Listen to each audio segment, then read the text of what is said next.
I have with me Major Mohammad Ali Shah, who's joining us on the broadcast. Thank you for joining us this morning, sir. What we're learning is that North Korea now again has fired another missile, has tested a missile off its east coast. Now, the United States has repeatedly, of course, imposed sanctions on North Korea and also said that North Korea has been violating their sanctions and several agreements with the United States by doing these missile tests. Now, what are your thoughts on this particular development? Well, North Korea has been sharpening its equipment, its defense machinery mechanism. Well, fine. Well, they have been, but it is only a strategic weapon that they say. They would use it only if they have to as a reserve. Now, the top leaders also did not attend the launch. So now let's see actually North Korea, whether it's actually going to be imposing a serious threat with the weapons or not, that time will tell. But before, they always say prevention is better than cure. Before they do that, let's wait and see what actually North Korea's next step is going to be like.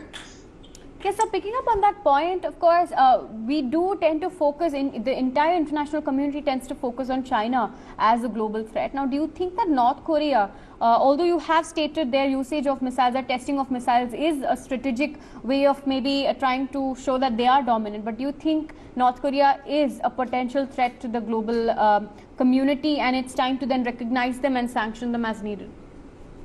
Well, not as yet, but they are heading towards that. At the moment, I would not call them a threat right now, but yes, I could call them a potential threat, which everyone can be, in fact, if they really, like for example, Taliban, I would certainly say is a threat to the global community, is an example I've given. So now North Korea is heading in that direction with the help of, they are trying to modernize their warfare and they are also trying to flex their muscles. And of course, it's heading that way. And it should be curtailed, should be controlled to some extent right now. Right, and of course, US has imposed sanctions from time to time on North Korea, trying to stop them from conducting their missile tests now and increasing their nuclear arsenal as well. Now, what more do you think that the United States can do or the global community can do to stop them from doing this, because they seem to be violating these sanctions time and again? See, the North Korean leader Kim Jong-un, he did not attend the launch, which was watched by the top official Park Jong-chun.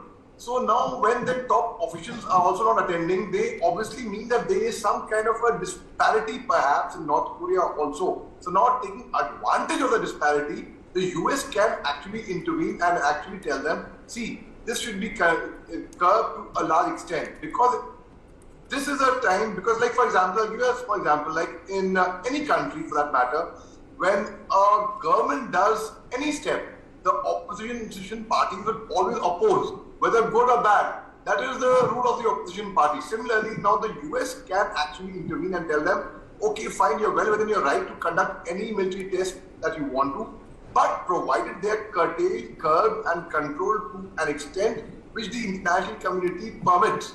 You cannot go beyond that. So let's see if the North Korea would honor that when UN intervenes and tells them that, listen, but UN again, I would say they are toothless tigers actually. So US actually can if that helps, for whatever it helps. So I believe if there's 1% chance, it's worth a try. So US can definitely intervene and speak to them, and let's see if that has any positive effect on them. Right, so like you stated, sir, US willing to talk to them and saying that we will be available wherever, whenever you want to speak and negotiate in terms of you increasing your defense capabilities. Now, do you think this particular approach by the United States is sort of treading on eggshells, because of course North Korea, you don't know what their future plans are and what the leadership thinks. Of course, it is sort of a sealed nation, unable for us to understand their inner workings both politically and internationally as well. So do you think that the US's approach is the right way to do it so as to not raise alarm bells but also ensure that this issue is curtailed?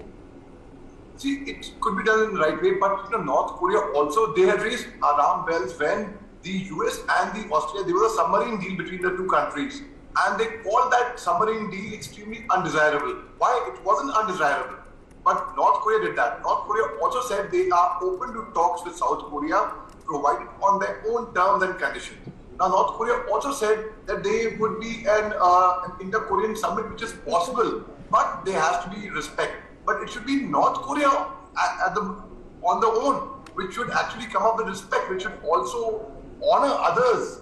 But North Korea is only being too arrogant here. That's what I would say. And of course, it would a US intervention should help, I feel. Right. So my final question to you, in terms of the global community, like you said, North Korea is not, a threat yet. But do you think we are raising alarm bells?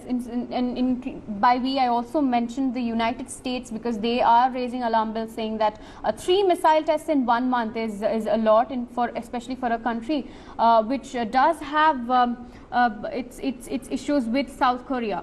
Now, do you think that as a global community we are raising alarm bells far too soon? See, I would not call it alarm bells, but as they say, a prevention is always better than cure. So when you call out someone's actions, which could be a perceived threat in the future, I don't see it as alarm bells. I see it as being cautious, as treading cautiously. So certainly it is not raising alarm bells, it is only being cautious. All right, sir. Thank you for joining us and providing your insight on this particular story.